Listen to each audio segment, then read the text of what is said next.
Hello, hello, everybody. Welcome back to Risen Dominate. We are going to be having Korea L2K versus Arctic Aces. I'm Chaos, and I am joined today by Stevenator. Say hi, Steve. Hello, hello. I'm excited to get into this match today. It's the second match of Dominate that is being streamed. Of course, we have Arctic Ace returning from last week, if you caught the match that happened last week between them and the Ascendant 5. And accompanied, or I suppose versus, a new face on the stream, Korea L2K. So excited to get into this one. Week, we saw them. I believe it was on the blue side, like I believe all the games. But now we're going to be seeing them pushed over to the red side. That is for Arctic Aces. But we are going to be getting into draft soon enough here. But before we get into it, we have Arctic Aces having a 1-0 win record versus Korea L2K going 0-1 so far. So, kind of with that in mind, obviously it's a very small sample size, but for predictions, who do you think has the advantage in your mind? Well, I'd personally say that Arctic Ace has the edge just based on the fact that when you're working with a low sample size like we are, where we've really only seen one game from each team. um, Arctic Ace is 1-0, and when I asked their team captain how he felt about their match last week, they felt like they played pretty strong. They had a few mistakes here and there, but they felt like they played as a good representation of what they're capable of, and are able to make some adjustments coming into this week. And for Korea L2K, they kind of just feel like last week was a bit of a rough start. More so of an unlucky game than a true representation of what their skill level is, you know. And so coming into this week, they've got some adjustments that they're looking to make, and I'm excited to see whether they can kind of turn that around. Obviously, when you are the team that is 0-1 in this type of situation, going against the team that is 1-0, there's a lot of pressure on you to win this game because nobody wants to start their season 0-2. That's kind of hard rut to really dig yourself out of. But in some ways, I am excited to see potentially if Arctic Aces is going to be able to run back kind of the macro clinic they put on last time. They were really able to just efficiently and seamlessly kind of rotate for everything that they needed. I think it was around like the 7:30 to like 8:15 minute mark, like somewhere in that ballpark, where then they'd swap the top laner down to the bot lane and the bot lane duo into the top lane. And sometimes both teams did that, but for the most part, Arctic Aces did that like clockwork, and they were able to beat for that Shelly almost every single time. Yeah, absolutely. And I mean, it's kind of reflected in the way that each team described themselves. I asked Crystal Fang, the team captain of Team Arctic Ace, and I asked random username who is the team captain of Korea L2K. And whereas Crystal Fang gave this intricate answer about how they can beat out a lot of other diamond teams because they all have flexible champion pools and they're very adaptable and they can play macro and choke people out of games. Random username simply told me that their playstyle for Korea L2K is cheesed and confused, which is a fantastic description, and I'm fascinated to see how these two teams will. It really is the yin and yang of League of Legends, isn't it? We've got the Yeah, calculated macro. We're gonna choke you out of the game little by little, and then we've got pure cheddar, laying the Swiss on one after another. So we'll see how they end up matching out. As I believe it is time for us to get into the draft. so far we already seen some jungle hate so far, getting rid of Zac and Zinzao, both good engage options being taken off the table, and I can't blame them. Wow, Ballista, I rarely personally get to see her, so It's funny that they're matching their bands to position. yeah, Oh, yeah, we'll do a jungle band, so we'll do a jungle band. You did an 80 carry band, so we'll do an 80 carry band. I wonder if we're gonna see a top targeted band, which it seems there. like is how it's gonna play out. So it's like this little conversation that they're having back and forth with each other already. I'm not surprised to see the Zac band out. If you did tune in last week, Team Arctic Ace was actually playing with a substitute jungler named Mr. Drex, who performed quite well. But their primary jungler has now returned, and he's subbing in. And his by far and away his most played champion is Zac. He's essentially a Zac one trick as far as his OPGG can show. So I'm not surprised to see them opting to take that away.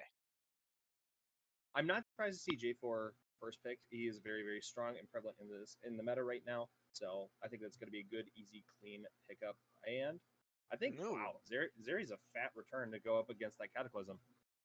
Yeah, whenever you see Jarvan locked in, especially this early, the risk for the Jarvan player is that the enemy team is going to lock in a lot of champions that have mobility and the ability to get out of Cataclysm really easily. And as an AD carry player, you're immediately looking towards like, okay, I'm not playing an immobile hyper carry. I need someone like the Zeri or the Ezreal or the Tristana, somebody who has a mobility device to get outside of Cataclysm, and so you don't have to burn flash every single time that J4 decides to press the R button on you, right? And we now see the Corki locked Do in you on the do other you put that side. mid or bot lane? I mean, I would be shocked to see Corki bot lane. To be honest, Yeah. it's a little shocking to see Corki in general because he's Yeah, kind yeah. of been out of meta for a while. But based on the composition that they're opting for, I feel like if you lock in Corki Jarvan mid jungle, you're already starting to communicate that you want to focus on a team fight centric team, and Sivir being included definitely Yep. helps that. They want to create this AOE death zone essentially and trap people in the Jarvan cage, lay down the package, have Sivir tossing blades on top. They've already got a very AoE team fighting focused composition and one that scales very strongly. Who okay, with them picking up Swain, I think that's going to be forcing them to have a little bit of troubles if they want to just like fill out the blue side with tanks at this point. But for the blue side, who else do you add Ooh. to facilitate this team fight? I mean, so if we're assuming that Corki is obviously going mid lane now that we see the Sivir Yeah. as well, unless we were seeing some weird like Corki top lane. I mean, that would Okay. certainly be cheese in some ways, but Yes. I'm expecting to see the Corki, Jarvan, and Sivir round out kind of the middle of the map. So now you've got to get some engagers, I think, to back up this Jarvan on the top side and on the support role. You've got to get some people who can follow up with Jarvan so that he doesn't just die as soon as he dives in, and ideally some people who can kind of play front line for Corki and Sivir while they pump out damage from the back. So any sort of tank that eats space, maybe something like an Ornn or a Scion, could be good from the top lane. Whereas something in the support that can follow up, like the Rakan or the Alistar or any of those other engaged supports, I would love to see them go towards that direction. Be good with Cataclysm, or when you've seen that, do you feel that it's good or bad for this particular type of comp? Um, I mean, for the red side, it's honestly a little bit scary to lock in Seraphine. I'm assuming that it's going towards the mid lane, unless it was Seraphine support paired with the Zeri down there. But either way, like any way you slice it, Seraphine into Jarvan is scary. Seraphine Yeah. into Jarvan Corki is even scarier, and Seraphine into Jarvan Corki Sivir, so they're running even faster at you, is like I don't even know how Seraphine is supposed to survive once her flash is burned. So already, I think that of the champions, of the six champions that we see on the screen, I'm the most concerned about how Seraphine fits into this puzzle because whenever you lock in a mobile enchanter type champion into Jarvan when he's already been picked, you're kind of asking to get dove onto. Ooh. So is that going to be rel jungle? It almost has to be, and it does kind of that Yumi pick tells us everything we need to know because now we know that Seraphine is going mid, Yumi is going to be going support, and they've yet to lock in their top laner. They're saving that counter pick for Sir The ever Raven in the top fabled lane. Yumi top. Yeah, unless they bring the Yumi somewhere else. And I think it is very clear who they're kind of putting all their eggs in for this game. I mean, we've got a facilitator and two enchanters surrounding the Zeri that will be piloted with all likelihood by Crystal Fang, who was, I mean, he's their team captain. He's their leader outside of game, and it's pretty clear once you see in game that he is the person who deals the majority of the damage, who they expect to pump out like kills in team fights, and he took over a lot of the games last week. Pick up, they did pick up the Narc, but they went the Annie, I think, potentially for the point and click stun to get onto Zeri because she's quite slippery a lot of times. So Annie, I think, is not a that bad of an inclusion. Zeri is kind of short range in the earlier portions of the game, and Annie is also kind of a little bit on the shorter range of was it mages. So being Yeah. able to potentially grab her outs could be quite efficient for them. But Olaf, Yeah, Nar generally speaking is a pretty safe blind pick. Of all the things that you could pick in top lane, Nar is one of the safer ones being a ranged top laner. Interesting to see them respond with the Olaf saying, you can jump away with your E, but I'm just going to chase you down. Uh, we'll see how the Olaf is able to function because generally you like picking Olaf into comps that don't have a particularly good way to get away from you. But in reality, I mean, they have Jarvan Cage to lock Olaf up. Corki has his W to escape. Sivir can pop R and outrun them. So this Olaf is going to have to work a lot harder than he might have to in other comps. But we'll see. My assumption is that Sir Raven is very comfortable in the Olaf and Dinar matchup, or it's something where they left him R5 and just kind of let him pick what he wanted to. And so we'll have to see how that individual matchup goes. Uh, And speaking of individual matchups, and in terms of seeing how they play out, I believe that we made some predictions beforehand of how this series would play out. As of right now, because of how hyper efficient we saw on Arctic Aces last week, I'm gonna give them the edge, and I think that Korea could acquit themselves well. Potentially, might be able to just throw them off for a single game, but I think that Arctic Ace is gonna clean up with this macro.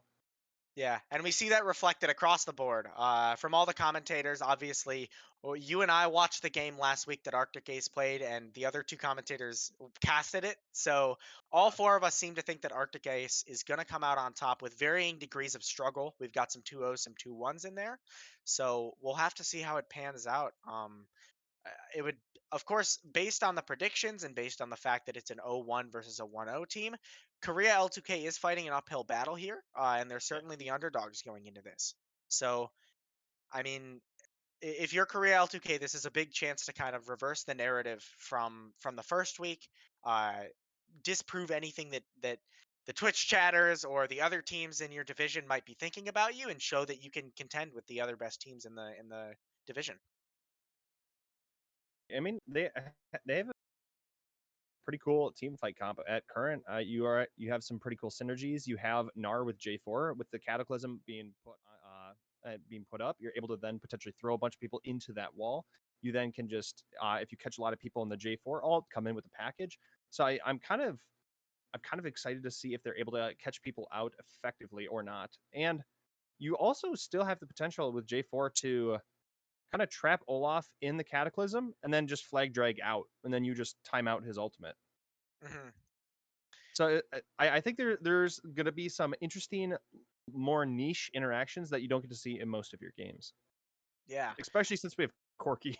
Yeah, well, I don't know that most people would call Corky an interesting champion. Of course, we don't have the Azir respondent on the other side, but Seraphine is pretty damn close.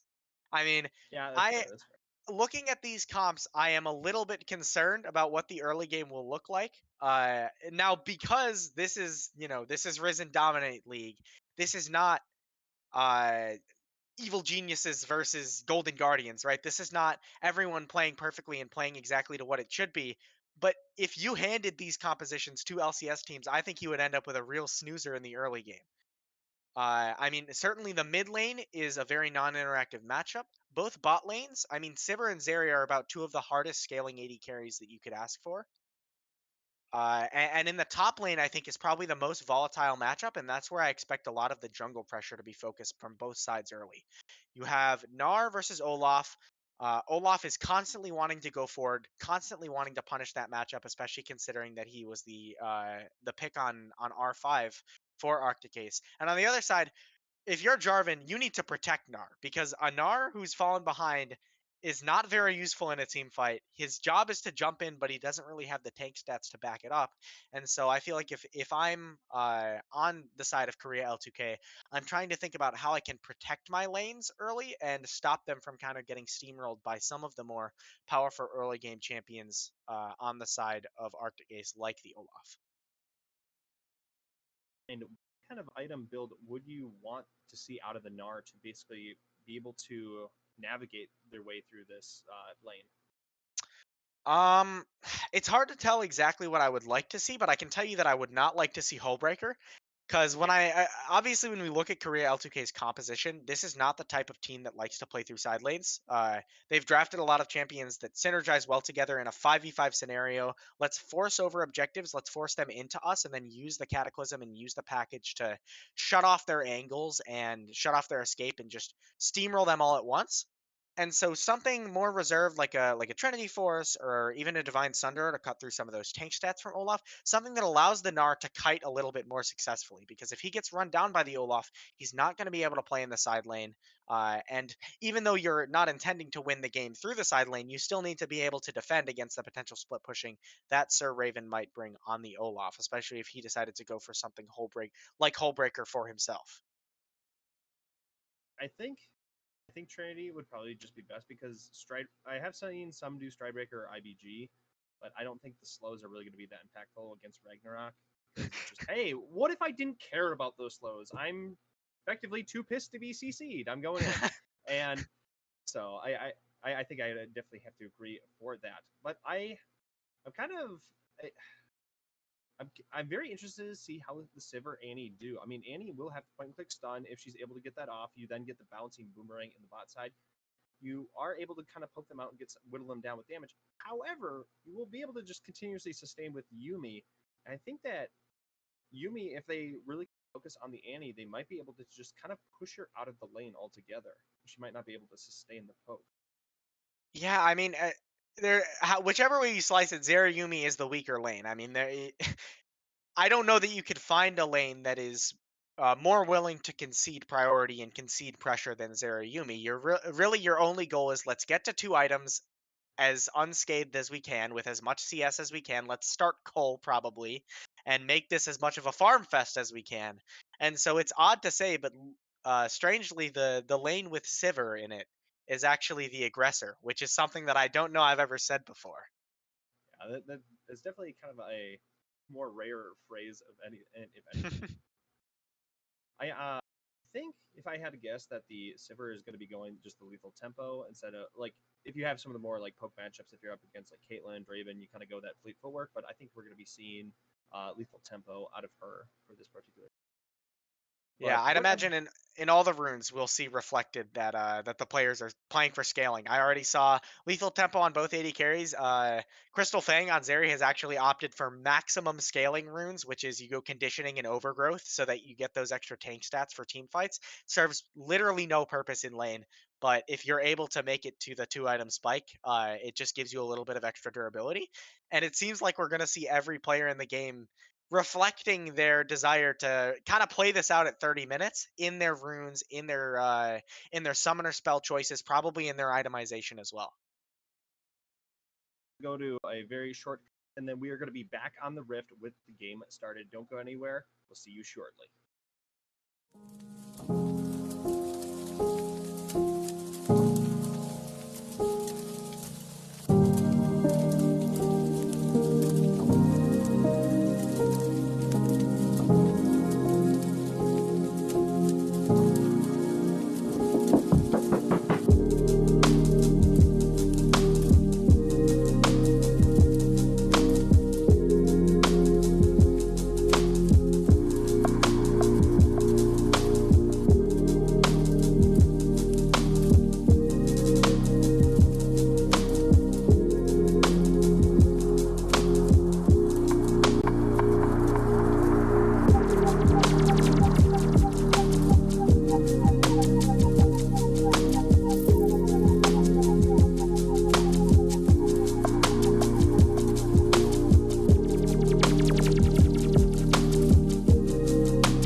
Hello, everyone. We are back. We are coming in hot with game one. We are going to be having Korea L2K on the blue side, and on the red side, we are going to be having Arctic Aces.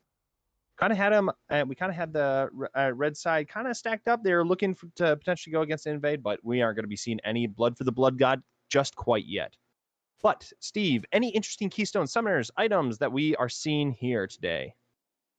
I mean, you see the Tear of the Goddess, you see the Cull.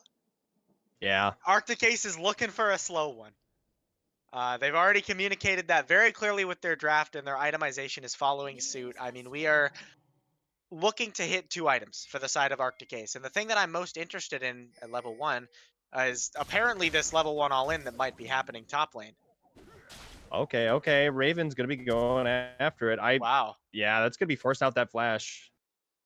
I'm Well, what not I was going to surprised. say, which is now made even more relevant by that flash getting burned, is I always like to see where the junglers are starting their clear and what that communicates about the way that they want to play this in terms of game plan. So the fact that we see both junglers starting bot side means that they're pathing up. We could end up with a 2v2 in the top side, and then you got to ask that question of, okay, who actually wins this 2v2? Is it the Olaf and the Rel, or is it the Gnar and the Jarvan? And considering the fact that Gnar's flash has now been burned, that answer may have changed. Yeah. Ooh, okay, almost. But I think I would. Oh, I think that'd be a little bit of a tough one. But I think with Rel being able to also strip the stats and Olaf being able to strip stats, that they would be putting in a lot of damage into the top side. And I think that would definitely put J4 in trouble if he did just try to go for the flag dragon. They would just be able to very quickly turn that scenario on his head. And as we already see, as expected, the bot lane of Team Korea L2K, Colorful Rainbows, and Aussie1 are able to get the push. Crystal Fang in for a good time, probably not even in the mood to really contest that. I mean, here's Ariyumi, what else are you going to do? And both junglers seem to be opting for a pretty standard full clear strategy. Both of them cleared all 3 camps on their bottom side, which means that they're going to hit top lane at around the same time, both being level 3. And so we're not going to get in the early game like dives, if Jarvan had skipped a camp and then looked for a dive on this big wave or something like that. Seems like we're playing it out pretty standard and not looking for anything overly explosive early game. The question will now become which of the junglers is going to contest the top lane Scuttle Crab, given how the mid lane and the top lane have been playing out thus far. Right now, Rel is pathing up towards the top side. Are we going to see any action here? He still has no flash. Right now, that's going to be Olaf landing the first axe. Going to be getting in some of the damage. That's going to be the Gnar hop away. The stun into the knockup. First blood going over to Sir Raven.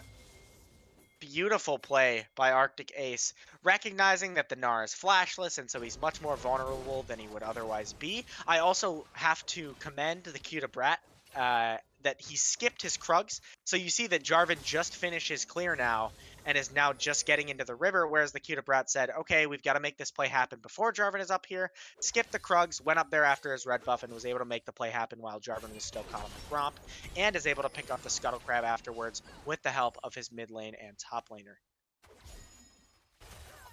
Already Gnar is going to be going for the cloth armor, wanting to just invest in damage mitigation. I'm kind of surprised not going for boots unless he has magical footwear on the backside there.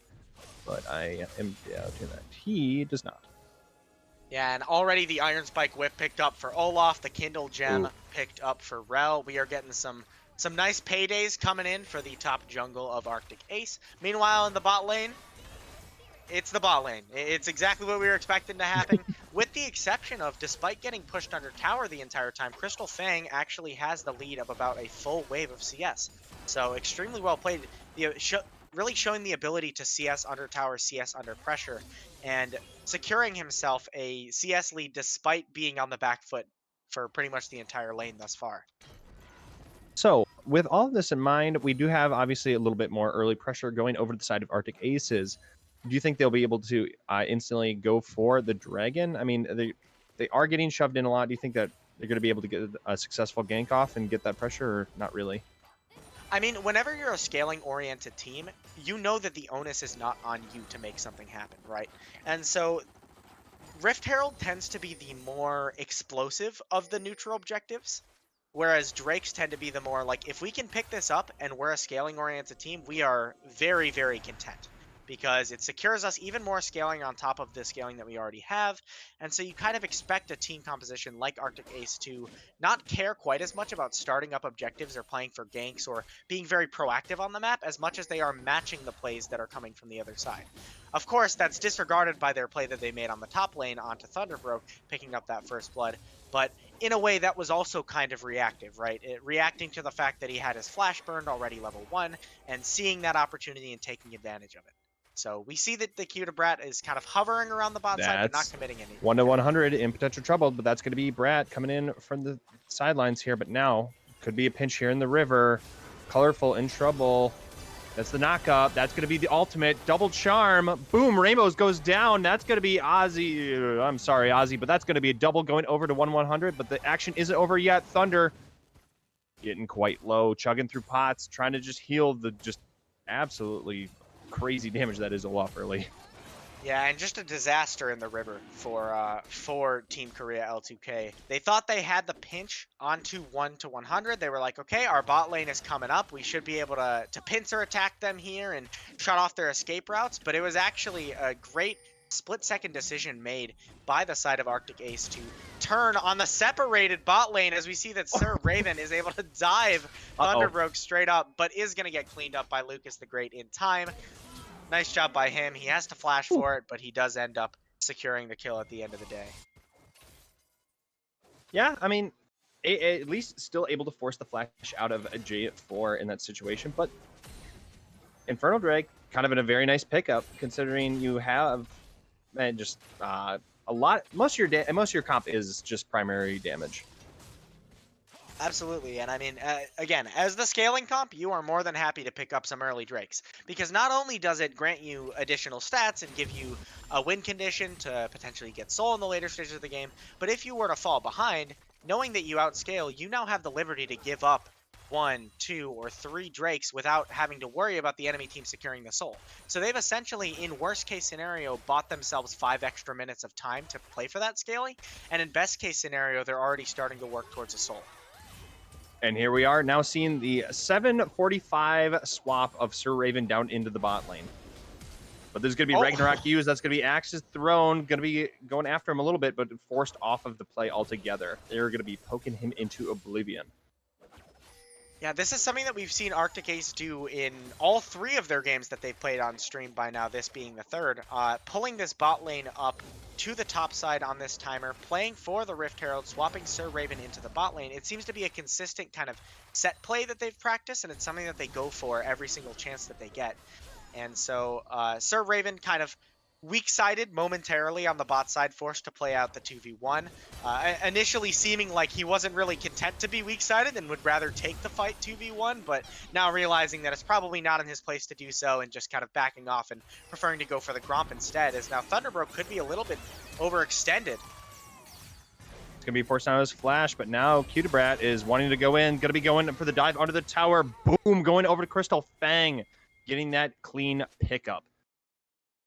And just beautiful. I mean, you heard us say at the beginning of the game, we have to protect the Gnar top lane, because a Gnar that's so far behind isn't very useful, as now we see Lucas the Great jumping onto the Cutibrat, but the shielding! The shield! Oh my gosh, that's... Oh, that was... There's a little bit unfortunate on the flash, but hey, brought it back, able to stun it and chain it out well enough, but the play isn't over yet. That's going to be stun into this. The charm from downtown! Oh my gosh, Cutibrat living with a scant of health. It is just an absolute disaster for Korea L2K. Just one after another, funneling in like lemmings, trying to pick up that kill onto the Cutibrat. They see red, and one by one, they kind of drop to the coordinated teamwork of Team Arctic Ace, and that is going to net them a 3,000 gold lead already, having used the Herald to knock off some top plates. The AD carry position is nearing a 1,000 gold lead already. The mid lane is well and truly above there with about a 1,200 gold lead. And so already the members who need gold on Arctic Ace have that gold. And we'll see how they're able to kind of further extend and push the pace of this game using that gold lead. So right now, how do you, like, because obviously it's looking a little bit dismal for Korea. What aspects do you want to focus on to get back into? Oh, that's going to be Ghost to Olaf. That's going to be Ragnarok used. Wasn't able to continue that on. Going to be still throwing in some of the damage. Still has Ghost active. Will he be diving? He will not. Going to be giving up the play, but that's going to be forcing Gnar most likely out of the lane. Yeah, and now Lucas the Great, 1, 2, 3, is stuck up here, right? He's stuck up here with a Gnar who needs to base, so there's not as much opportunity to make a play. And Sir Raven just seems to be finding these perhaps unknowingly perfect all-in timers where he ends up trading away a lot of Nar's HP right before Jarvan gets there, and then by the time that Jarvan gets there, there's no play to be made. And now, I mean, the action is just nonstop. The Q to Brat goes top lane, goes bot lane, gets Drake, and gets Rift Herald. He just seems to be everywhere at once on this route. Yeah, this literally just seems like a one-for-one carbon copy of just like what we saw last week. Of like they have a blueprint of what they want to do, and they are going out and doing it. Yeah, and I think at this stage in the game, if you're Team Korea L2K, it's hard to say exactly what to do, right? Because you are down on item spikes. The Seraphine is about to finish. The Leandry's on the side of Arctic Ace. The Static Shiv has already been finished for Crystal Fang. So you have to kind of wait till you catch up on those item spikes, and then at some point, the lead is just going to become bigger and bigger the longer you let it simmer. And so you kind of have to take your pick and pick a fight around this Corki package, which, as we see, random username 12 has right now. So I wonder if they're going to try to actually play for this Drake and force something around the Corki package before it expires. Ooh. All right, they're going to be going for it. Ooh, and now we see this is kind of melting fairly quickly, but the package, like, is okay. Colorful Rainbow's in trouble. Crystal Fang on a killing spree, putting in way too much damage. Charm coming in from downtown kitchen 2. Oh my gosh. Run, hide. You cannot. They will find you. That is just devastation. And what's even more brutal is not only did you lose the fight, but you lost the Drake too. The Q to Brat coming in with the fast fingers, smiting it away from Lucas the Great, as you see Smite still off cooldown. Either smited early or didn't smite at all. And now they're on to Drakes. They've got a consistently building gold lead, as we see Thunderbroke trading back what plates he can on the top side. But of course, Team Arctic Ace collecting 2 towers worth of plates, while Team Korea L2K is only able to collect plates in that top lane. And Sir Raven will now return there. They'll return to their regular lane states. And, I mean, we've got a 5-0 Seraphine with Leandry's completed. We've got a 3-0 Zeri with her Static Shiv and Cole fully farmed. Things are looking good for Team Arctic Ace. And on the flip side, things are looking like they need a change for side Korea L2K. I think the pre-game prep of cheese and try to throw them off balance is maybe needs to be a little bit more nuanced. Maybe we need to go back to the drawing board on that one.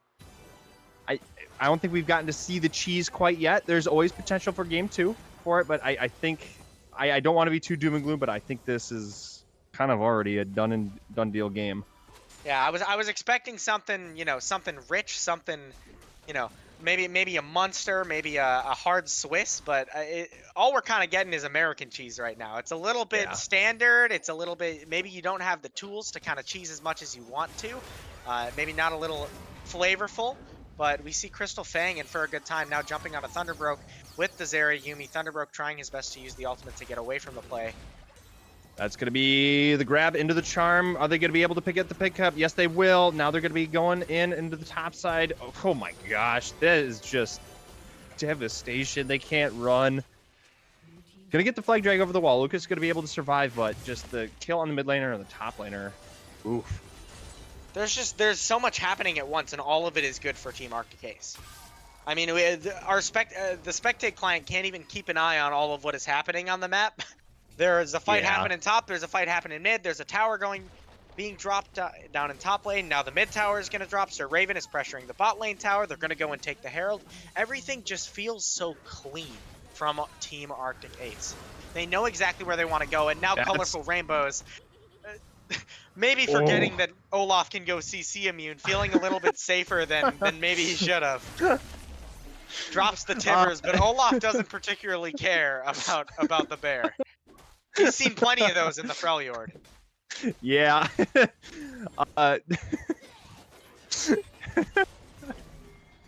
Wow. But right now, Raven just going to go in, get a flash in, get the kill on the bot laner. But now, Raven, will he be able to survive Lucas? Hold that thought. Gnar in trouble, going to get the hop out. J4 didn't go for the engage. Now just Shelly dropped topside. Yeah, and I mean, this is how you snowball a game. This is fantastic demonstration of exactly what you're supposed to do with the lead. You just control the objectives. You fight over everything that you can because you're the ones with the gold lead anyways. They take that fight over the Drake, stomp it, get the Drake anyways. They bounce back up to the top side, take fights, win both of them. Take down the towers, take the Rift Herald. They're just collecting objectives, mounting an even bigger gold lead, giving the gold to their carries. I mean, this is Macro 101 being played from Arctic Ace, and it's being played brilliantly. Yeah, at this point, it's kind of the only kill that they got early was just because Lucas was able to pick up kind of the vestiges of Sir Raven, who's already on like very, very low health and still had to flash to pick up that kill. And that's kind of the only like ray of sunshine that they've had going for them. So here's where I would be looking if I was Team Korea L2K, right? If this game continues to play out the way it is right now, you are not going to win. That's very clear. Yeah. And so if you are Team Korea L2K, you have to look for a weak point anywhere or something that you can punish. For me, I'm looking at the Seraphine. She's flashless right now. We have a Jarvan. Jarvan can willingly sacrifice himself, trap her in the Cataclysm. Maybe we can pick up that huge 650 gold shutdown that she has. Have Jarvan look over the wall with an EQ into the Cataclysm, get himself killed. It doesn't matter. As long as we get the gold onto somebody, it's fine. But the Cuda Brat has already found his way around, and they're going to combo the Rel ultimate into the Seraphine ultimate. It's just so oppressive, and they have Sir Raven to back them up as if they even needed him. 1-100 is now going godlike and teleporting into the top side to make sure that not even Thunderbro can pick up a tower on the backside of it. Yeah. There's honestly no point. That's just the perfect pulverize into the char. Oh, that was just absolutely well-timed and disgusting by the side of our cases. And I think the problem is that you can no longer make good plays, like objectively good plays that have the prep work done and have, an above 50% chance of succeeding. Those plays are out of the picture for Korea L2K. So at some point you have to pull the trigger and you have to make proactive bad plays, because you can't just sit here and let Arctic Ace make the plays that they want to make, because the more and more of those that happen, the more and more of those you're losing towers, you're losing Rift Heralds, you're taking bad fights. At a certain point, you just have to say, like, Jarvan, just go in. It doesn't matter how bad the look. It doesn't matter how bad of a look it is. We just have to be first. We have to do something on our terms. We would rather lose on our terms than slowly bleed out and let Arctic Ace play the map and out macro how they want to. And I want to see Korea L2K pull that trigger for better or for worse and kind of go down swinging. That, and also, I think you just need, like, if you get the Cataclysm off, just, you know what, Annie, flash in there, drop a Tibbers. Let's hope for the best here, and let's just try to, like, reap as much gold off of their deaths as we can. Because you just need you need that gold so bad right now. I mean, think of it this way: they're squelching them. It's if 4 members of Korea L2K, or let's say 5 members, all flash in on Seraphine, 3 of them die just to kill Seraphine. That's worth right there. That's 300 gold for each death on your side, and that's 1,000 coming back in the other way from Seraphine. The way that objective bounties are structured is so that you can make objectively bad plays and still benefit from them, because you don't really have any other choice. And so I'd love to see them just go for that. Look for this in the side lane, as they kind of are posturing to right now, as Lucas the Great jumps onto 1-100, who does have his flash. Let's see if they can make this work. That's going to be a flash away from her. It was back up. They're just going to be letting it go. What? Oh, and now they're going to be the ones collapsed on. And the Cuda Brat just with another phenomenal ultimate. One after another, setting up his teammates perfectly. And this fight is already off to a bad start. That's going to be Tibbers coming in. That's going to be Crystal Fang going over the wall, just throwing in way too much damage. Flash coming through. She's connecting too much damage. That's Q getting the pickup now on a rampage. That's going to be a nice stun, but it will not be enough. Art is just going to be ripped apart. Oh my. Yeah. Stuns kind of don't matter when we have the Mikhail's Blessing, and now this is just going to be a free and easy Baron. Yeah, it turns out that shields are pretty strong when you can stack them on top of each other. It doesn't really matter how much damage you deal if you're never actually getting to their real health bar. It feels like every member on Arctic Ace is the final boss of an RPG, where every time that you think you're actually making a dent in their health bar, another one just pops up.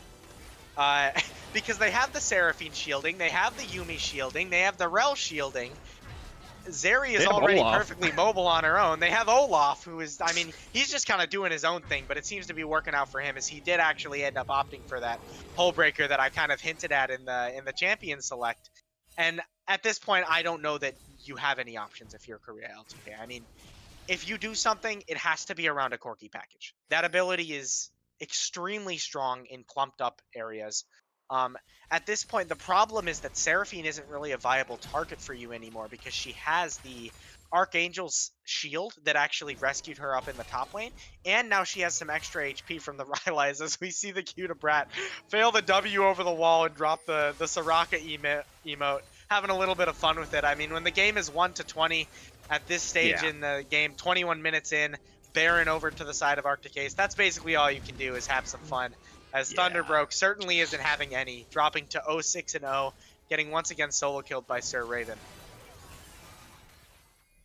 Yeah, I this is effectively a stop, like a stop at this point, because it's like 500 gold a minute if you're able to get over that threshold with that difference. That's gonna be Silveralt using the top side. Are they gonna be able to church down Sir Raven? Nope. They're gonna be walking away from this, and that's just gonna be every objective, and they're just gonna get slowly pulled apart.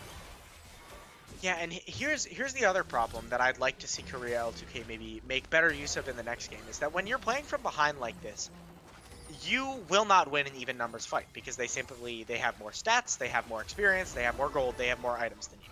So your job as the team that's playing from behind is to pull these snap plays that happen so fast that they can't react to them, and to create a numbers advantage, like they're trying to do on this top side right here. You want a 4v1, you want a 3v2, you want a 4v2, you want something where you can kind of slap them with your wallets in a way where you just simply have more wallets than them, because you're not going to win in even numbers. And they haven't really found the opportunity to find that numbers advantageous situation yet. Every single time that they've gone for a play like that, Arctic Ace has been too quick on the match, sending as many players as the enemy side has. And so they haven't been able to find a play where they actually have a tangible advantage, either in items or in numbers.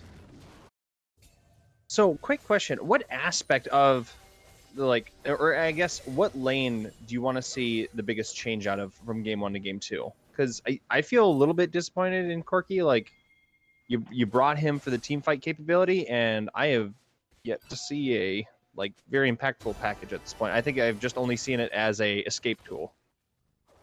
Well, considering the fact that random username is the team leader of Korea Yeah. L2K, both in game and out of game, I'm inclined to agree with you, because Corki is not an active champion. His whole job is to sit there and lose as gracefully as possible and catch waves underneath this tower until he hits like 3 items and then he's really strong. That's not usually what you want out of your leader, and I think as a result of him being on something so inactive, there haven't really been any real plays happening on the map for Korea L2K this whole game. Oh, she's coming in behind them. Are we going to be seeing the massive pulverize, massive charm coming through, getting 2? That's going to be J4 jumping into the back line, is going to be going down, but that's not going to be enough. Too many shielding, too many heals. Q kind of got low, but that's not going to matter. Boom. This is again just devastation, and this is going to most likely be your dagger. And all of that was without Sir Raven, who's just kind of pushing through bot lane, doing his own thing with the Hull Breaker. I'm sure he's pinging Hull Breaker, I'm hunting alone, as he has been for the past few minutes of the game. And that is going to be Arctic Ace, closing us out in dominant fashion. Not a perfect game, because there is one kill, a singular kill on the side of Korea L2K. But aside from that, no towers taken, no objectives taken, no Rift Heralds lost. That is a complete just stomp from Arctic Ace, and Korea L2K is going to have to go back to the drawing board and figure out an alternative strategy going into game 2. Yeah, I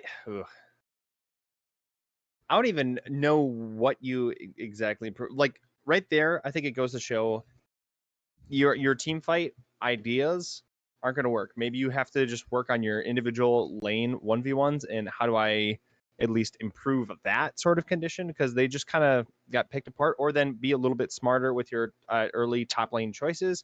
I mean, instantly losing flash on Gnar before the wave even got there, very rough, because then it just set up for Rel just being able to just walk up and say, "Hey, you hopped over my head. I stun, knock you up, free first blood over to Olaf," and then that just set the precedent for just a very bad game.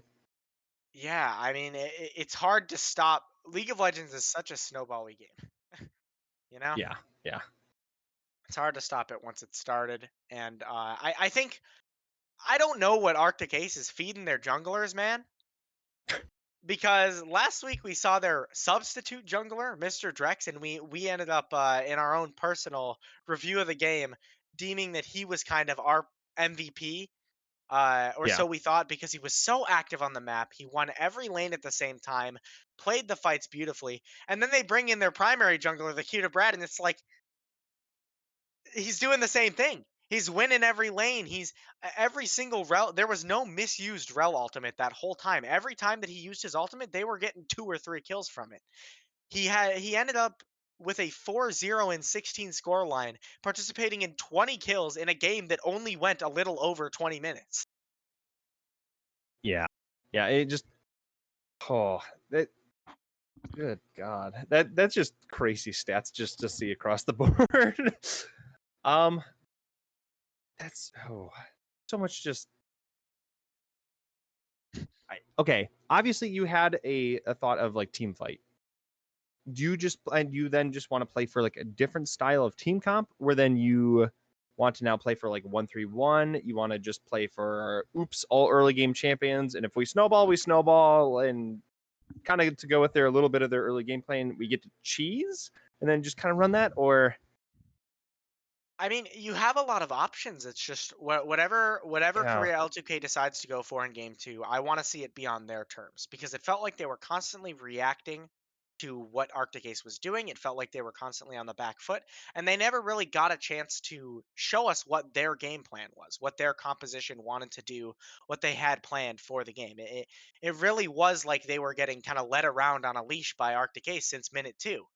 And so I want to see them, whatever they end up drafting, whether it's something team fighting oriented or heavy stomp in lane, whatever they do, I want to see them play for their own game plan, and kind of, if they're going to go out, I want to see them go out on their terms.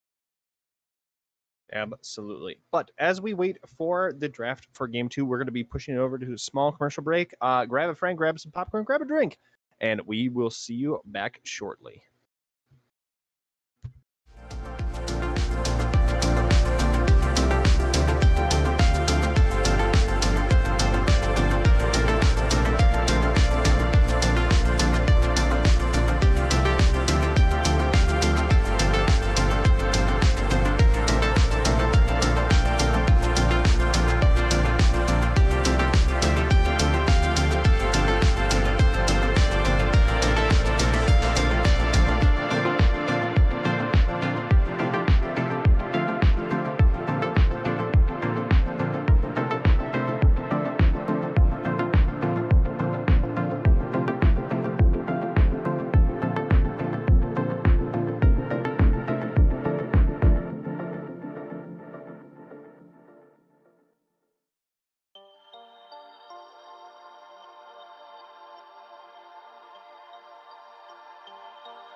Hello, everyone. We are back with the draft for Game 2. We're going to be swapping sides. We're going to be seeing Arctic Ace go over to the blue side and Korea L2K on the red side. So they're going to be having the counter pick this time for the last pick. Hey, I mean, we said they needed to change something up, so you're already Yeah. off to a good start changing sides. A Yeah. change of scenery can do a lot. Okay, they're going to be respecting the Zeri this time, going to be getting rid of that, considering that they do have the first pick of the match. So I think that's Yeah, a smart one considering how much of a clinic Crystal Lake put on that last one. and he did the same thing last week too, right? We've seen the Zeri now be a problem multiple times in the hands of Crystal Fang. He played the Zeri last week, went like legendary on it, got like 11 kills. Played the Zeri last game, went like legendary on it, got like some like 11 kills. So at this point, I think it seems like a wise decision to at least respect ban that out. As we are actually seeing the Jarvan priority remains throughout our streamed matches, as we see yet another first pick Jarvan, this time by the side of Arctic Ace, showing that no matter the jungler, no matter the team, Jarvan is inevitable. He is the king, so he kind of is reigning supreme at this time in the jungle. But we're going to be having the Poppy counter pick. I think she's going to be going in the jungle. If I had to take a guess here, obviously she can be slotted into the top lane, but going to be a good disengage tool with both her ultimate and the W. Yeah, and traditionally there aren't that many counters to Jarvan, like actual counters that you can pick in direct response, but Poppy is one of them. Whether it be Poppy jungle or Poppy top, Poppy tends to make Jarvan's game plan pretty difficult by being able to stop his EQ and ground him immediately after it. And they actually pick up a secondary means of grounding, which is interesting because there aren't that many instances of it in League of Legends. Yeah, But they've got two of them already with the Cassiopeia locked in as well. yeah. I mean, J4 definitely has a target now to hop onto. So if he is fast enough, he's then able to get onto the Cassio. But it's all kind of in consideration of, do you want to be jumping on the Cassio, or does she get to melt you beforehand? Wait But a minute. They've selected both Jarvan and Lilia, which means that one of those two is not going to be jungling. I Uh, guess Lilia top. it could be Lilia top. It could be J4 support, maybe. Oh, yeah. It could be J4 top as well. I'm not sure. None of them are traditionally standard flex picks, so we're going to be seeing something a little bit weird, a little bit out of the ordinary, whichever way they decide to go with it. But Korea L2K will round off their first phase of draft with the Senna. Which is they've got an interesting brew of champions cooking, definitely a little bit more on the side of cheese than their prior draft. Absolutely. I think in some senses they aren't, because they're like, oh, we got the Poppy Cassio. I think we're just gonna go with just some kind of immobile picks, and we're gonna be fine against that. And is Cassio going mid or is Cassio going APC? I mean, I would be shocked to see a Cassio Senna lane. Yeah, That's not something I've ever heard of. I mean, theoretically, if the Senna W lands and then you can throw the miasma on top of it so that they can't escape, then maybe that's an avenue to win some 2v2s in the bot lane. But I have not seen Cassiopeia bot lane succeed in a long time. And versus a champion like Xayah, who has not high range, but decent enough range to kind of keep Cassiopeia at bay and keep Cassiopeia from getting into that range that she wants to play in. I think it would prove difficult if they were to put Cassio in the bot lane. But you might have been onto yeah. something because now they've grabbed the Ari. Yeah. Okay. I'm like, you're definitely mentioning the cheese, and I think that this could be like a horseradish Vardy here for us, and going to be bringing in some interesting thoughts here. I'm from Wisconsin, so I know my cheeses. I But see. but all right, we are going to be getting the Xerath return option. Going to be a good bit of poke to throw back in the bot side, but now that's going to be Renekton and top. I love I these kind of drafts. Even after seeing Okay. all 5 champions, I have no idea who's going where. Basically, the only thing that I can tell you with certainty out of Arctic Ace's draft, assuming that they lock in the Renekton here, is that Xayah is going to be the AD carry. Yeah. Outside of that, it could be any combination and configuration that you can think of with the rest of their champs, and I wouldn't be surprised. Okay, here's my shot in the dark. It's going to be Xayah ADC.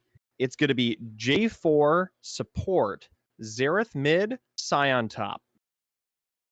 Lilia falls into the jungle. Not a bad guess. I'll be a little spicy and disagree with you. I think it's possible that this could be the Xayah Xerath double X bot lane Ooh, combo. okay, okay. XX, And as wow. I say that, I don't know who's going mid lane. It could be Lilia mid. It could be Lilia mid. That was a thing back when Lilia was released, so I'll go for that. As we actually see the R5 being used to select Riven, we have some spicy champions in this I, game. I mean, considering that Riven's number one counter of Poppy is on your own team, I think Riven's gonna be fair enough for them. I can't wait to see how they select these champions in the client I because this is gonna be a wild time. as That's all much I as can we can say. predict, I'm having a hard time even visualizing what either bot lane is going to look like. Uh this is not your grandma's Zeri Yumi versus Zaya Rakan type bot lane. We're getting some non-traditional supports in here. We could be getting to Jarvan support. Even Senna is kind of non-traditional at this point, to be honest. Yeah, At yeah. this point in time, it's been a while since we've seen Senna fall into meta, and I would be inclined to tell you that the last time we did see her come into the meta was probably as an AD carry. And then also, uh, kind of when you had what was the support? Not the support item, but it was 2,300 gold.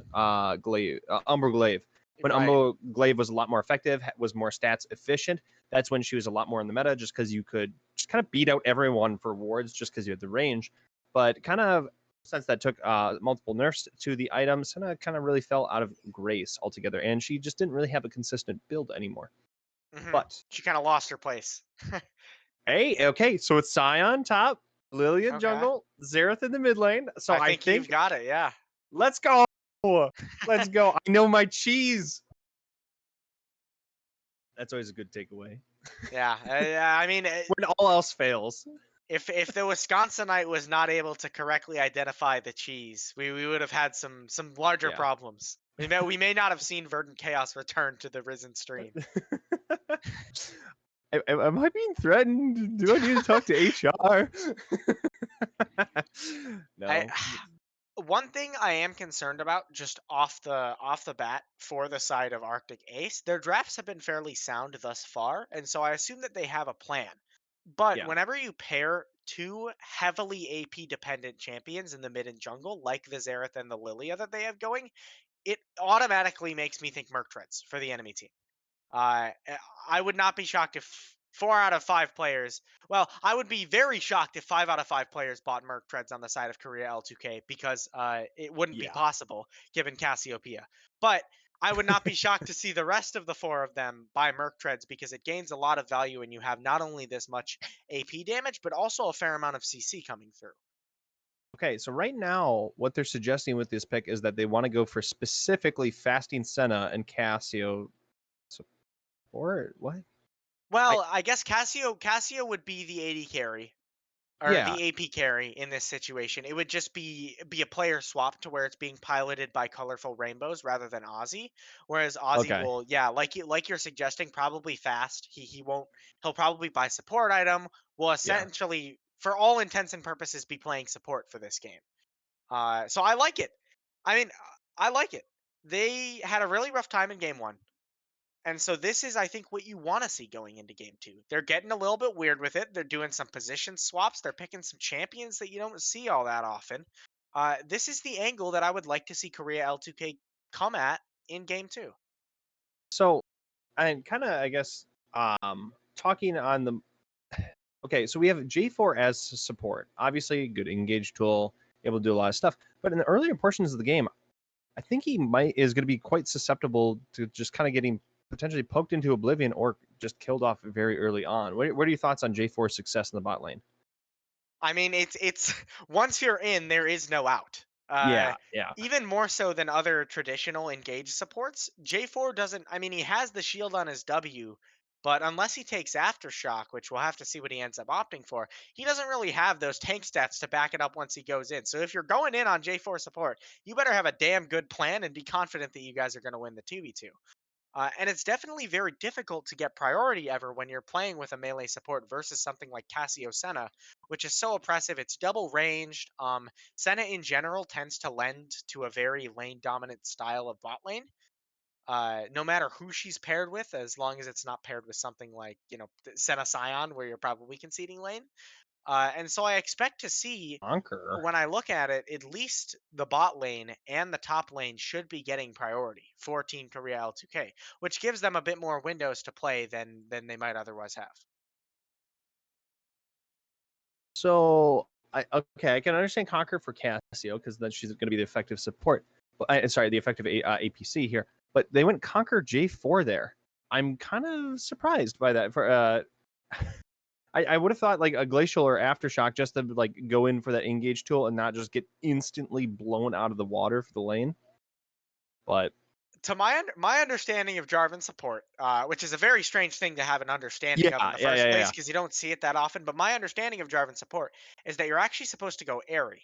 You're supposed to go airy, and you're supposed to go scorch, and you're supposed to max your E, and you're essentially playing a poke champion, but all So the you're doing is standard. dropping Okay, flags on people. Yeah, all you're gotcha. doing is dropping flags. You're using the airy to actually provide a shield to your teammate whenever you do drop those flags. And so that is the traditional Jarvan playstyle on Jarvan support. Conquer, I have no clue how you're even supposed to proc that fully, especially in a lane like playing against Cassiopeia and Senna. So we'll We have to see Roman, I how For a guess. Good Time makes use of it. I mean, again, it kind of lends itself to if we're going in, we are going in. There Absolutely. is there's no escape for us or for them once we're going in. Well, as we kind of are getting to the end of our spectator delay, we're just going to be pushing it over to a very short break, and we'll see you right back on the rift to see if we see a clean sweep or if Korea is able to keep it alive.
Hello, everyone. We are getting right into the action. That's going to be a flash forced out by Crystal Fang. They were going for the invade, almost able to find it, but unable to get it. Slammed into the wall. There's the cheese.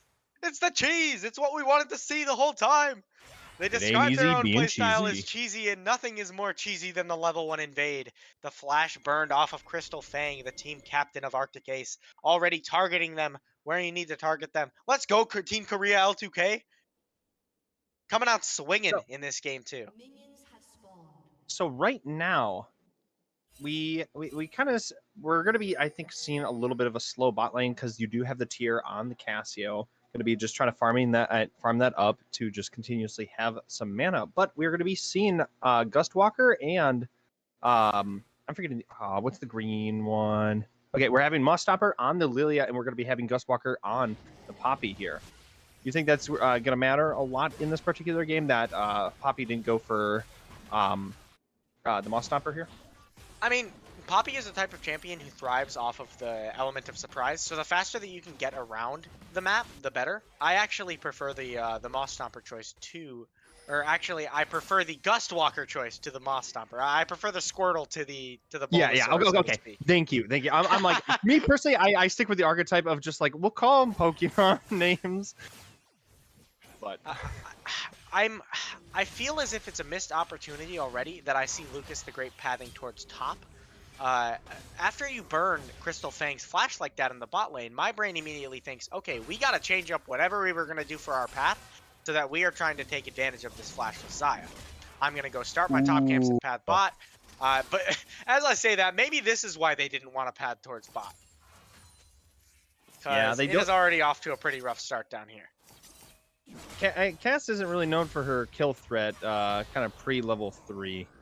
You're able to put some poke damage, but I don't know if you're able to necessarily pick up those kills, especially with those particular summoners. Mm-hmm. So, with all of this in mind, with all this cheese, what objectives do you think are going to be like focused and taken by these squads?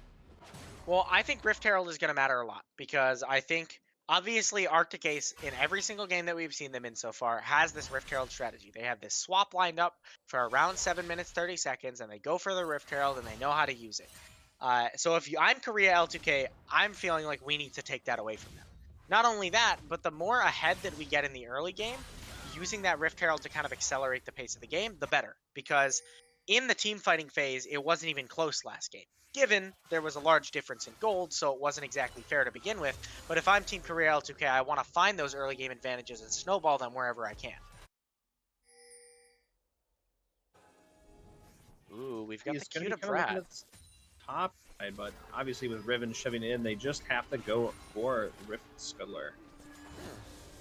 Interestingly enough, the cue to Brat is actually opting not to go for the Scuttle Crab. As for a good time, finds the engage on the colorful rainbows. Gonna be a flash, the ignite coming through. That's gonna be a kill, going over.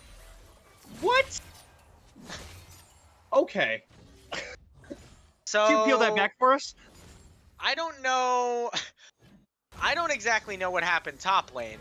It seemed like Lucas the Great wanted to go for a gank onto the top line, take down Sir Raven, but Sir Raven just killed Thunderbroke before Lucas was able to get up there and make an impact, and then Lucas wasn't really able to do anything. What we saw happen, bot side was beautifully executed by Team Arctic Ace as they now burn the flash off of Ozzy. They set up with the Q to Brett in the alcove and told for a good time, like, hey man, just look for it. Just look for the EQ. And as soon as they found it, they were very quick to follow up and find that first blood going onto colorful rainbows. And it's rough. It's rough when you start off a game with the intention to play topside while the enemy team is playing bot side, and then both sides end up going poorly. Because now it's like, okay, well, where do we go now? Playing mid side isn't exactly a thing. It's not really a side as much as it is in the center of the map. So where do we go?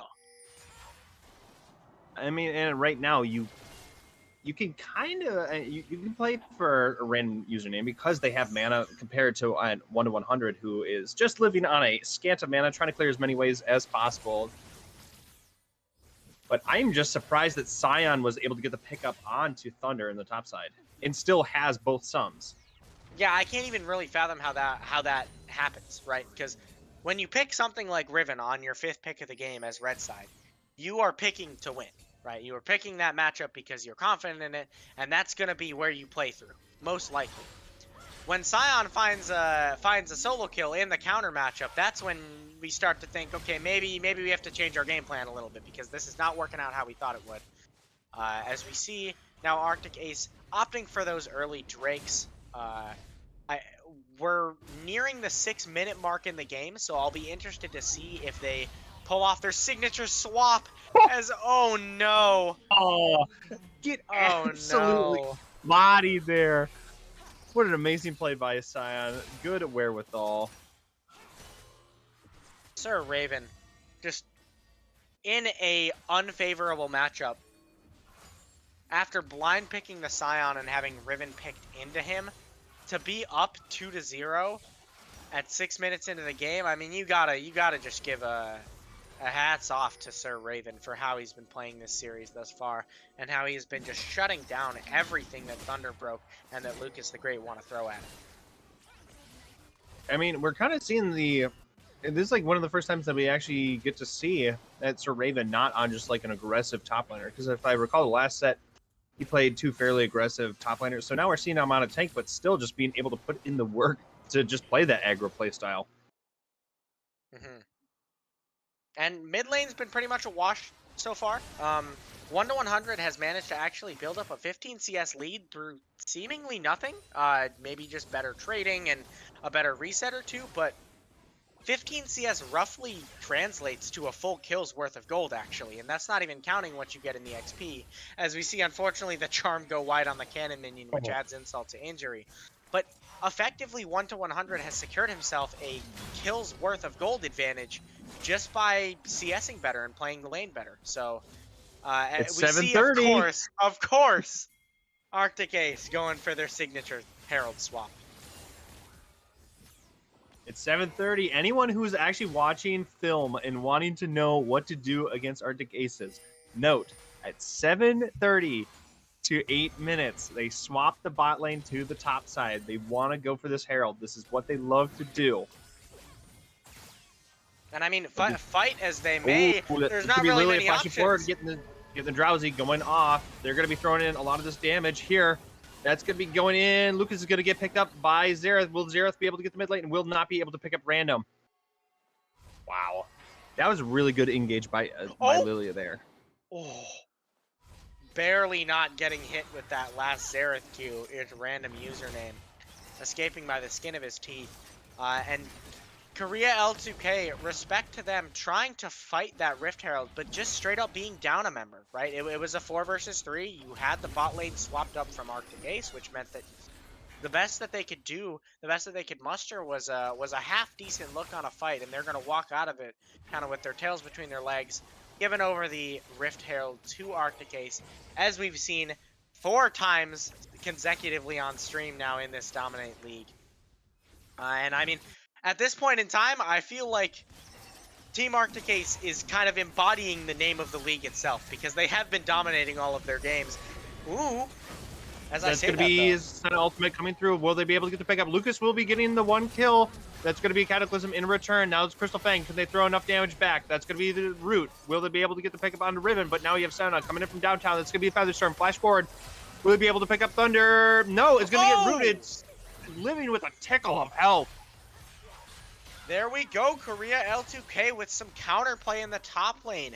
They effectively had 5 members engaged, or 4 members engaged in that play, as they had the Cassiopeia sitting in bot, but they were able to join from all the way back at home base with the Senna ultimate, contributing with a huge shield that allowed Thunderbroke to reverse that situation, as now we see 1 to 100 locked down by the Cassio.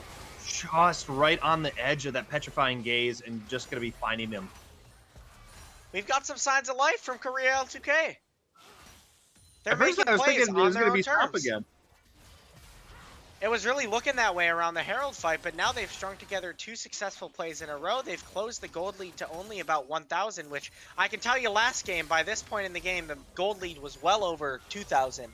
So they're doing a good job of kind of fighting back this game, mostly off of the efforts of Aussie1 on this Senna. Kind of the AD carry player is taking up the mantle of the support and being everywhere at once and being exactly where he's needed to be. So great play by him so far to kind of turn some of these plays around, and we've got ourselves a roughly even match. And right now, they have 4 times the kills as they did last match, so already something's working out. That is, I suppose that is true. I mean, it's a low bar, but it's far it's correct. Mathematically, it's correct.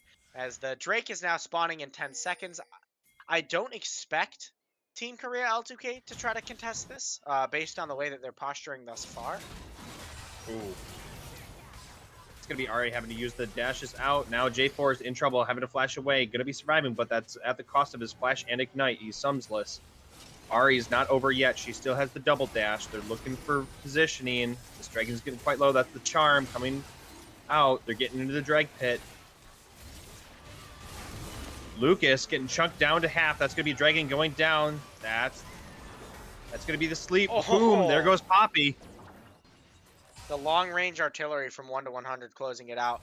And it seemed like Korea L2K wanted to fight that, but they weren't exactly sure. They wanted to, at the very least, send Lucas into the Drake pit to look for a smite steal, but actually a beautiful Xerath stun thrown out by 1-100 that was able to stop him in his tracks so that they were able to finish off the Drake without Lucas getting into the pit. And then they're able to clean it up with the Lilia sleep plus the Xerath artillery combination.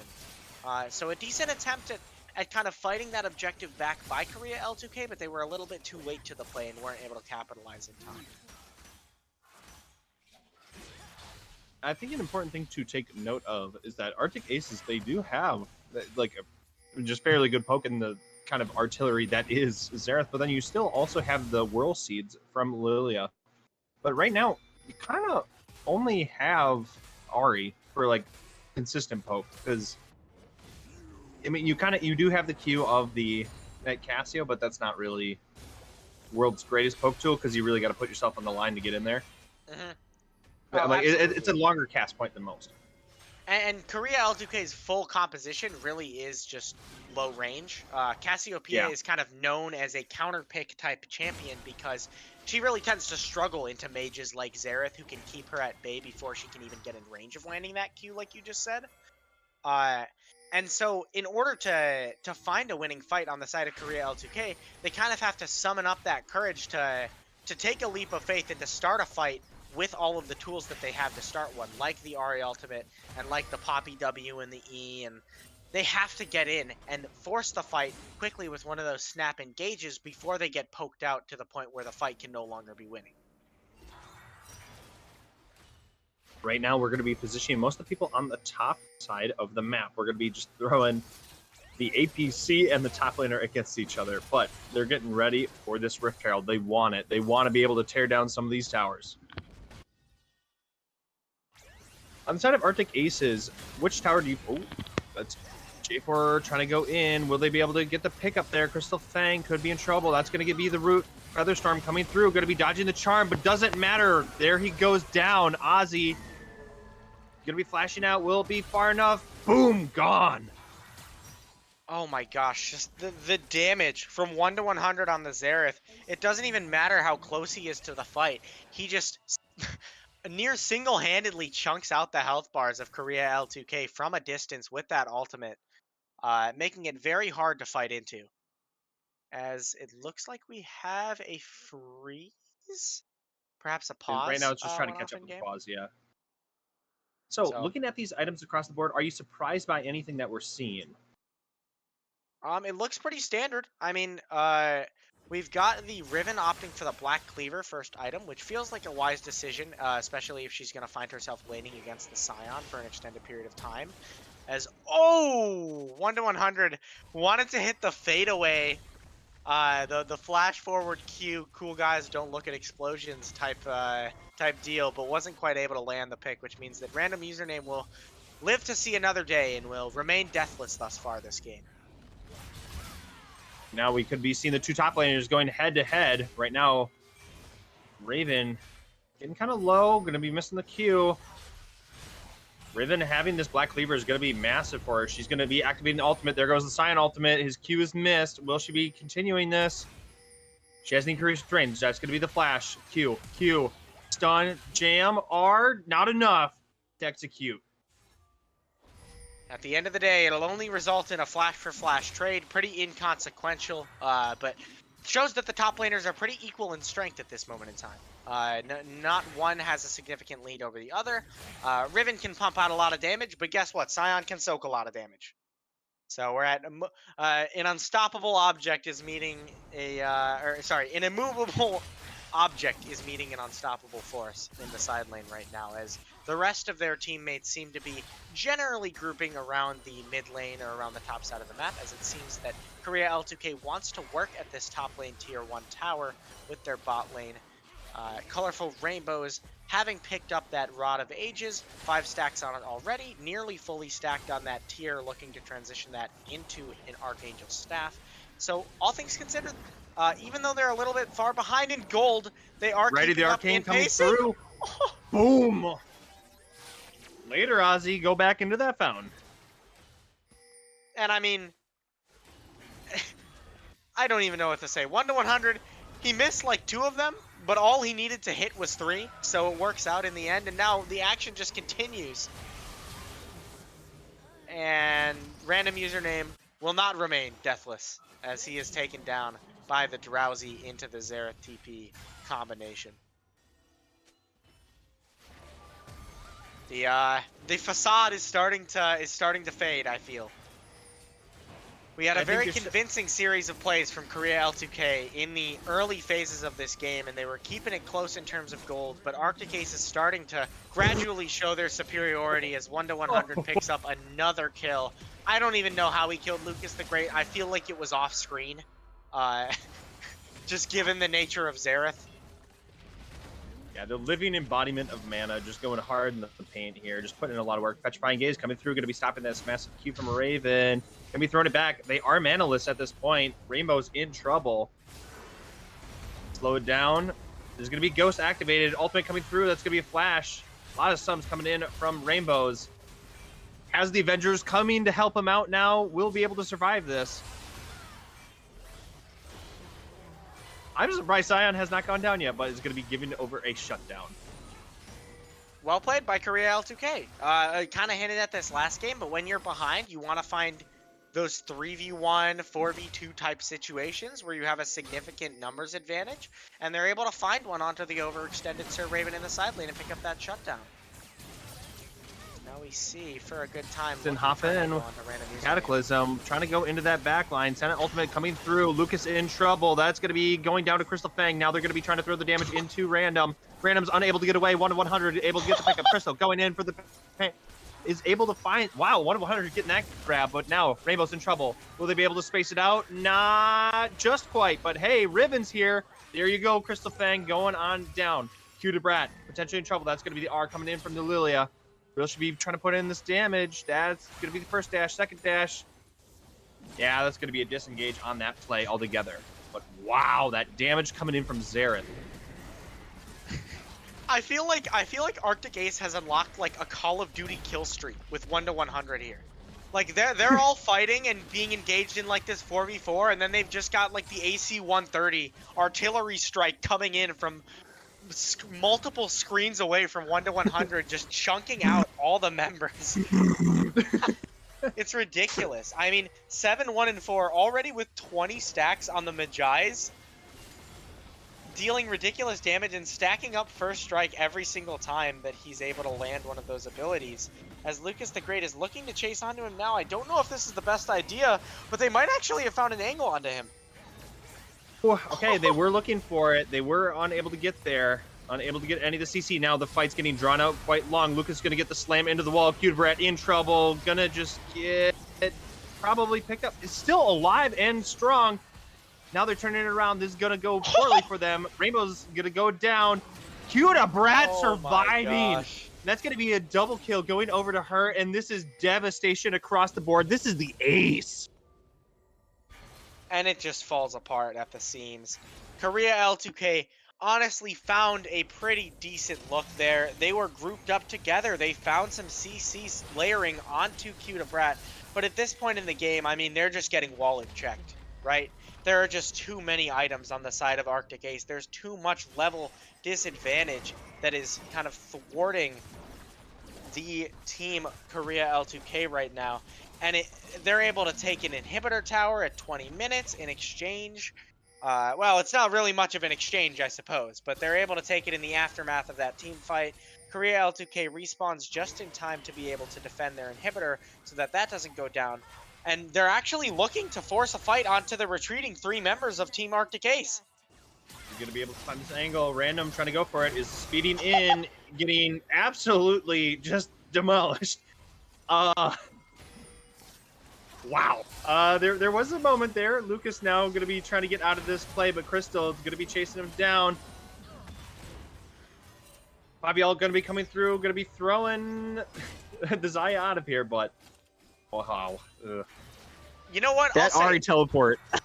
I'll say it. I am damn proud of Team Korea L2K.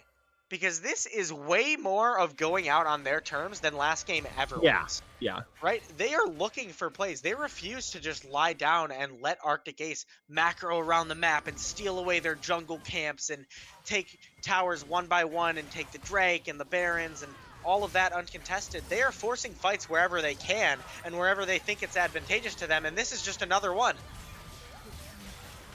That's going to get Riven chunked down quite a bit. Cutebrat potentially in some trouble. Will they be able to finish it off? Unable to. Cutebrat's going to be able to survive. 1-100. Blowing them up. All right, at this point, tactical nuke inbound. I mean, he's got 25 Magi stacks. He's got Death Cap Luton's Sork shoes at 21 minutes and is probably realistically about to base with like 1,500 gold. After dropping the ultimate on random username and stealing damn near 75% of his HP bar from a distance, from 3 screens away. I mean, Xerath is so oppressive when he gets this far ahead. And we're seeing the full extent of what 1-100 is able to do with a lead this large. Living embodiment of mana, really just kind of living up to the moniker. Living embodiment of mana is eliminating any embodiment of health on the enemy team every time that his ultimate is on the board. Absolutely. Also, just the ability for Lilia to survive a lot of these like plays has been absolutely wild. She just gets chunked out, but then they just kind of overextend.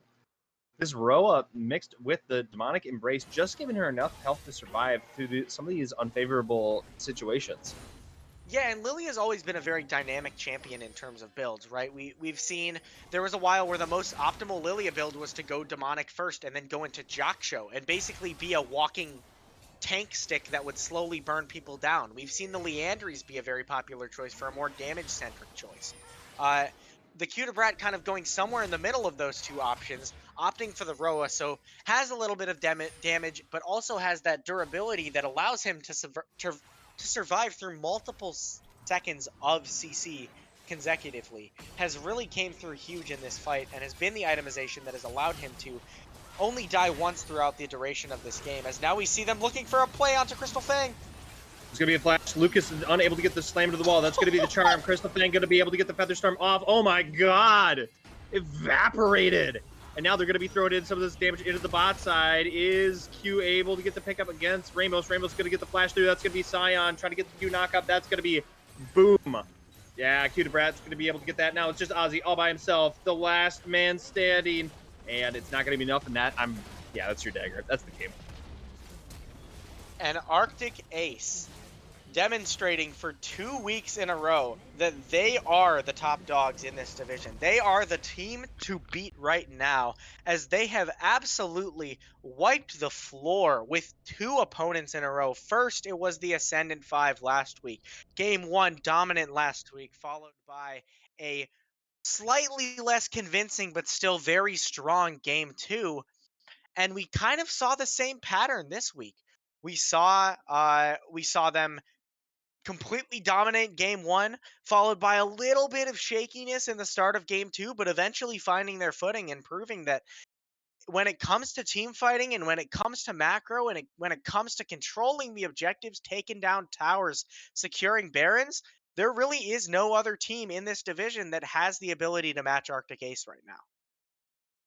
I mean, that was looking significantly better for Korea at the beginning of that game, but then it slowly just ebbed. The control of the game just slowly ebbed away from them, and they were unable to just continue to contend, and just too many situations just went over to them, and then it was just we can't hold on anymore. And Crystal really was taken over along with 1-100, just putting in a lot of work there.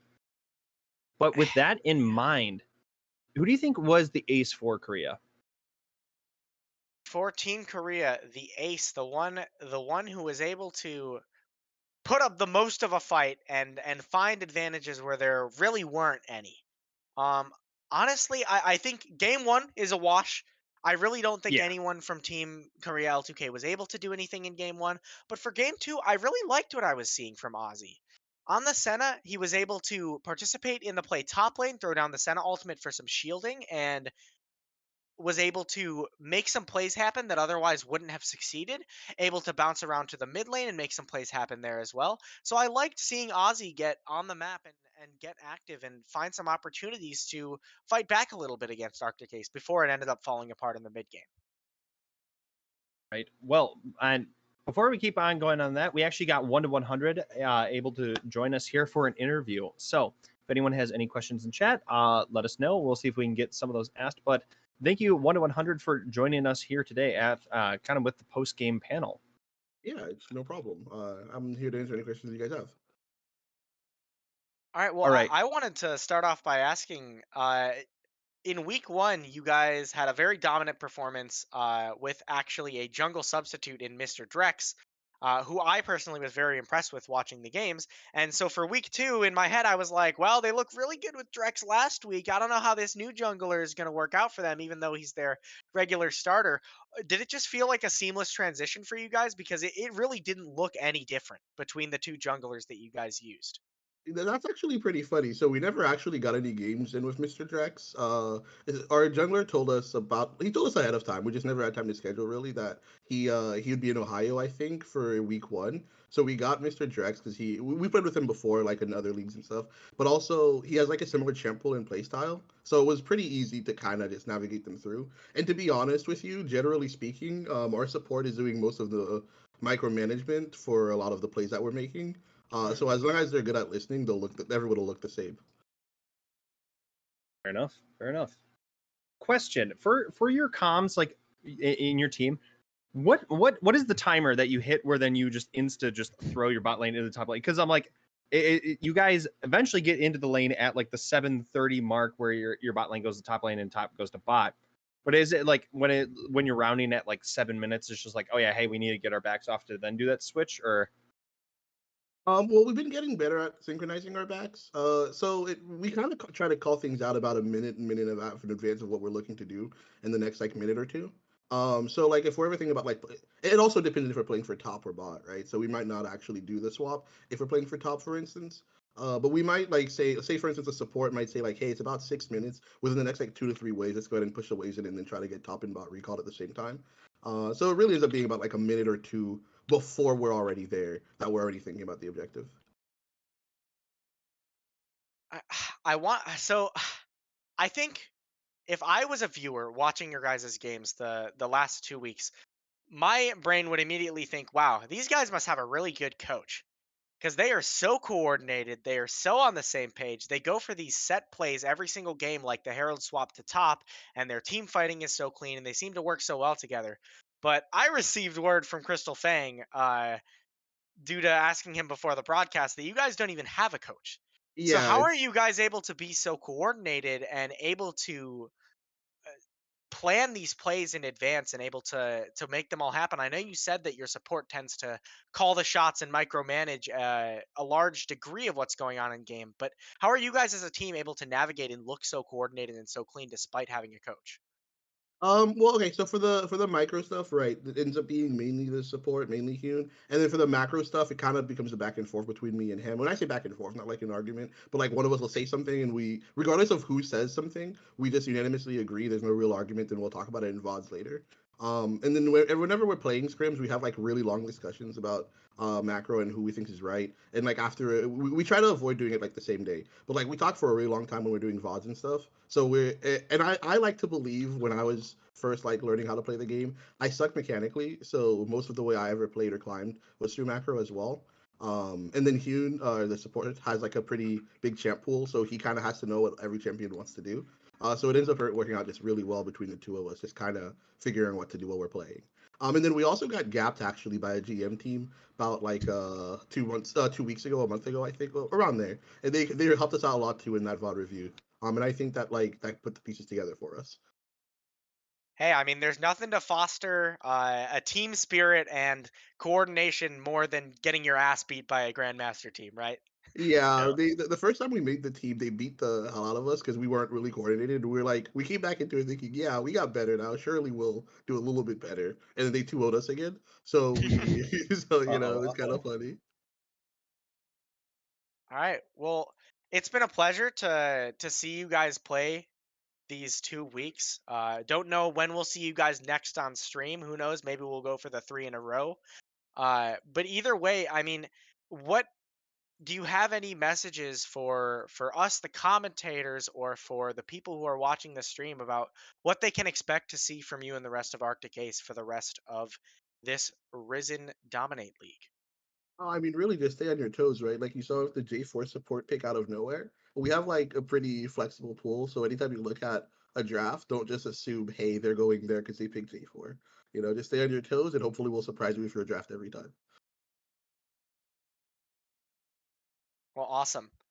It's been a pleasure to watch your games and a pleasure to have you in here for the interview. So thanks for dropping in 1 to 100. Yeah, thanks for having us. Thank you very much, sir. So with that, that was a very quick dominant 2-0 by Arctic Aces. I'd like to thank everyone for coming out here and joining us for a kind of a good continuation into week 2 for the Dominate server. But I'm Verdant Chaos, and thank you again, Steve, for joining me. And I would also like to thank Chippy behind the camera, who is helping us out production-wise. But I think that that's going to be all for us today. Thank you very much, and all of you fellow summoners, for joining us.